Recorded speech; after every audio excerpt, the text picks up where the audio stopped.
Welcome to Sakshi TV's special immigration show with attorney Mr. Bhanu Babu Illindra from BBI Law Group. Please note that Sakshi TV now has 3 shows every week. On Tuesday at 5 p.m. EST with attorney Ms. Sheila Murthy, Wednesday 5:30 p.m. EST with attorney Ms. Prashanthi Reddy, and in English on Friday at 6 p.m. EST with Bhanu Babu Illindra. Please tune in to ask your question. If you are an immigration attorney and would like to join our special shows, please contact USCIS@sakshi.com or call 866-725-7441. Hello, Mr. Bhanu. How are you doing? I'm doing good, thank you. Welcome to the show, Andy. So, shall we begin? Thank you. Thank you for having me. Yeah. We will also be taking general immigration questions along with today's show. So, Bhanu Garu, what are the new updates on immigration, Andy?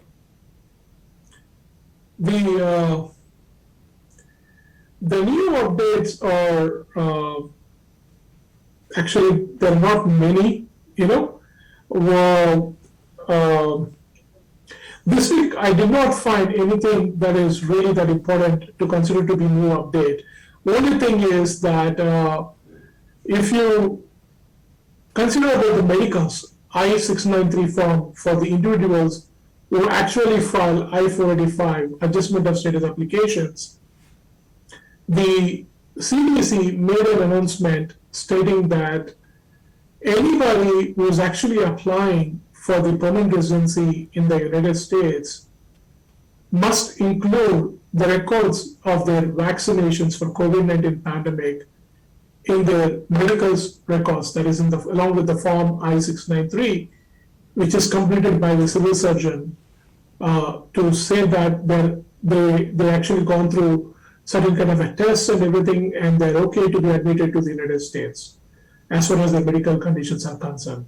So they said that the COVID-19 pandemic actually qualifies as a SARS, which is basically specific acute respiratory syndrome disease, therefore requiring completion of vaccinations for this COVID-19 pandemic is within the permit of the regulations. Accordingly, USCIS can demand the individuals to provide the proof that they are fully vaccinated while seeking the admission as a permanent resident in the United States. And if they fail to do that, USCIS at its discretion may deny permanent residence application for them, or the Board of CBP, Customs and Border Patrol, or Department of State may also deny the visa to issue to somebody to enter into this country as a permanent resident. So it's important. This rule is effective immediately. It's not like we have any time to submit the fully vaccination information or the details of your vaccination, why you could not take the vaccination or why you are not able to complete your vaccination, along with the medicals when you're submitting to the USCIS or to the Department of State while you're applying for the immigrant visa abroad. So it's important update that now USCIS requires, if anybody is submitting the medicals I-693 to the USCIS for the adjustment of status purposes, to include their vaccination records, such as if they're fully vaccinated, include that information along with the form I-693 in the sealed envelope that will be given by the civil surgeon, and in that way you will not be denied adjustment of status in this country. It's a very, very important update. Many people ignore that. It's very likely that if any lawyer is issued any notice of intent to deny or an order fee issued for you for the medicals I-693, and if you fail to include them, sometimes it may result in the denial of your I-485. So it's important that you all include those kind of records in your along with your medicals. Thank you, Mr. Bhanu. Can you please provide your contact details in case someone wants a private consultation with you? Definitely, Tony. My name is Bhanu Babu Illindra, Andy. I'm an immigration attorney. I've been practicing immigration law for more than 17 years in the US. I actually founded my firm, which is BBI Law Group PC. We're located in London, Virginia. Our firm website is www.bbilawgroup.com. Our office number is 703-496-7722. My email ID is bhanu@bbilawgroup.com. We exclusively represent in immigration matters. We represent in all types of immigration matters that includes employment-based immigration, family-based immigration, EB5 investor visas, treaty visas, O1s, F1s, J1s, L1s, A to Z immigration matters. That's what we do. We exclusively practice in immigration law, and we have, as being practicing immigration law, we're able to represent the clients across all 50 states in the United States. And if you have any questions about your immigration matters, kindly feel free to reach us. We're very happy to assist. Thank you so much, Mr. Bhanu. So, my next question is, has the US extended COVID-19 travel restrictions? What would you want to say about it? The COVID-19 travel restrictions now are still in effect for the people who are traveling from 33 countries into the United States. And one of those 33 countries is India, UK, Schengen countries like Germany, or all Schengen countries, and Brazil, South Africa, and some other countries. And the reason the current President Biden stated while he issued the proclamation in April, which was effective on May 4, 2021, that because of the Delta variant, in order to curtail the Delta variant coming into this country, and many other forms of variants coming into this country, for the sake of the health of the people, they actually restricted travel from these 33 countries. Right. There are four proclamation orders that are actually controlling this travel ban, ma'am. Right. Thank you, Mr. Bhanu. We have a caller waiting, Kumar from Michigan. Hi, Mr. Kumar. Thank you for calling. You can directly ask your question to Mr. Bhanu. Yeah, thank you. Hi, Bhanu. Good evening. Hi, Mr. Kumar. Good evening. Yeah, good evening. I have a question on H1 transfer. Actually, I am working with an employer. Through employer, I am working in a client. Now, the employer who filed me, my H1 extension is approved, and as well as I-140 is approved. So I got a full-time opportunity in somewhere in a B company. So I am about to join in 2 weeks. The H1 transfer also approved there. But now I informed to the client saying that I am leaving the company, and he is proposing me he want to take me as a permanent employee, and he want to file a new H1B transfer again. So is it okay to have a multiple H1 transfers if the employer B who filed my H1 transfer will take any legal actions on me if I'm not joined to that company? So this was my question. I mean, you can have multiple H1Bs transfers pending at the same time or processing at the same time. There are no restrictions on that. As long as they're all bona fide job opportunities, there are no restrictions on that. If it comes to the liability to the employer B who actually filed your H1B petition, and if you don't join to them, they depend upon your employment agreement with them. If there are any clause which is stipulating condition where it tells you that you cannot join other employer, or you're actually going to commit to the employer for a certain period of time, which is not burdensome or which is not within the bounds of law. That what I mean to say is, if such clause is outside the limits of the law, then obviously those clauses may not be enforceable, but they can still try to file a lawsuit against you or bring an action against you at the court of law or in equity, and see basically to restrain you to work for somebody else. And so it all depends upon your employment agreement with that employer.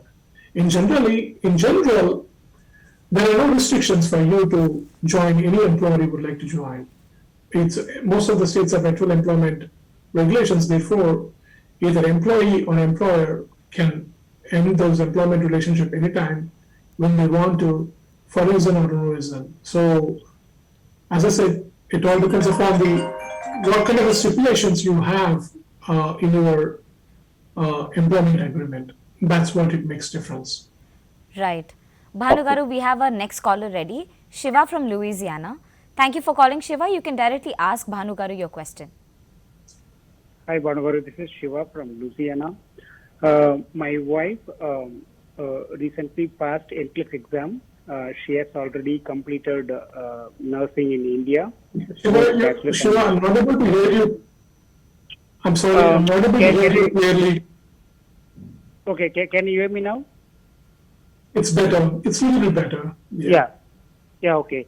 Yeah, my wife recently passed NCLEX exam, which is a registered nursing exam, and she also got a license from Illinois State Board of Nursing yesterday. So, if she wants to apply a nursing job, whether she has to complete IELTS and go with the visa screen certificate from the CGFNS, or she can eligible for H1B or EAD visa type. Honestly speaking, your voice was not clear for me. I'm very happy to talk to you privately. Will that be possible to call me privately? My mobile number is 319-400-0053, or my office number is 703-496-7722. I would love to discuss with you privately because somehow your voice was cracking. I couldn't understand completely. The only thing I understood is that your wife actually has been licensed as a registered nurse right now, and they're trying to see how she can get an employment or anything like this in this country. And I'm not able to hear exactly what you are trying to ask. That's why I'm sorry, I cannot give you the proper answer on that. Feel free to reach me privately. I'm very happy to talk to you. Mr. Bhanu, we have our next caller ready, Sandeep from Peoria. Sandeep, you can ask your question directly. Hello, thank you, Andy. Hello, Bhanu Garu. Good evening. Good evening. Yeah, I had a question. So regarding my green card, so the question is, I have a priority date of August 2011, and I received my EAD card. So currently, my date is the date is current, and I want to travel to India for my wedding currently. So what I'm right now doing is, since I cannot travel with my I have a H1B which expired yesterday. So if I travel to India, I need to go get my stamping done. So with the consulates closed and or also not the appointments not available at this point of time, it is very difficult for me to travel to India. And also with the green card expected to arrive any minute, I cannot take the chance of traveling to India. Okay. What I'm trying now doing is thinking about having my wedding virtually. So there is a possibility of doing that with the state of Utah, and they provide a marriage certificate which helps, which can actually be utilized or be taken to a U.S. consulate for the purpose of visa, a H4 visa. Okay. Okay. So my question is there a risk? If I to my 485 application, if I travel to India and if I'm stuck there for more than 5 months, if there is a, or if they if they issue a 221G when I go to my stamping or something like that. Did you I understand your concern? You can't travel on advance parole because you need your spouse to come on H4 into this country. Am I right? I need to add her to my 485 application. That's the reason why I want to get married before I receive my green card. I understand, sir. I understand. See, your 485 may not be in jeopardy while you're in India for 4 months or 5 months, as long as your employer still willing to continue processing your green card. Okay? Although 485 is an application filed by you for the adjustment of status, as long as you have a dual status in the US, like H1B as well as an 485 adjustment of status pending, it is okay. It is absolutely okay for you to go abroad and try to get an H1B visa and then come to the United States. And if it takes 4 or 5 months, there's nothing wrong with it. Only concern I have is that it's likely that your green card may be approved within those 5 months as the dates are current right now. If everything is fine in your file, I don't see any reason why they don't approve your green card. But if they approve your green card, then you have to come. You can only come into this country as a green card holder, and then you have to file application for her with the I-824 for her as a dependent to join you as FTJ to you basically through immigrant visa processing abroad. That is only the way you can do that. So you need to time it correctly under the situation. Whether you are in the US, whether in India, within 5 months period of time, if the dates are current, it's likely that you will get your green card.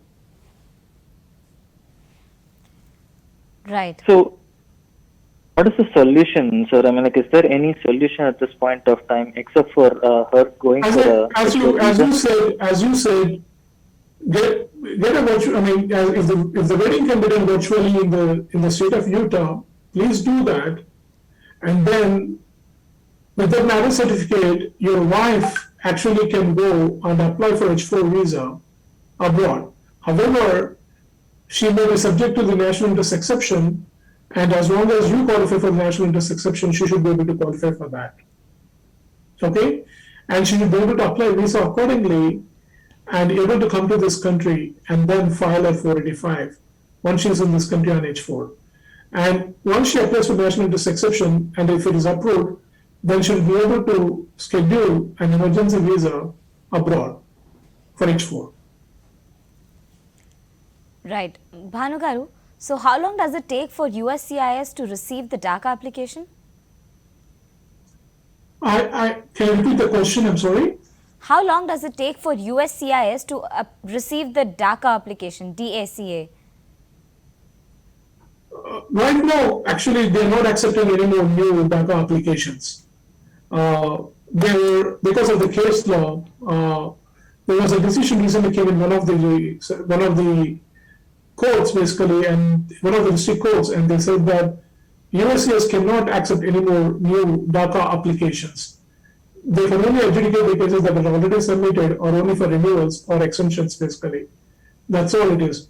So I honestly, personally speaking, I do not know the exact timeline, how much time it's taking for the DACA applications with USCIS, but I'm assuming probably around 6 to 7 months for them as well, for the EADs and everything.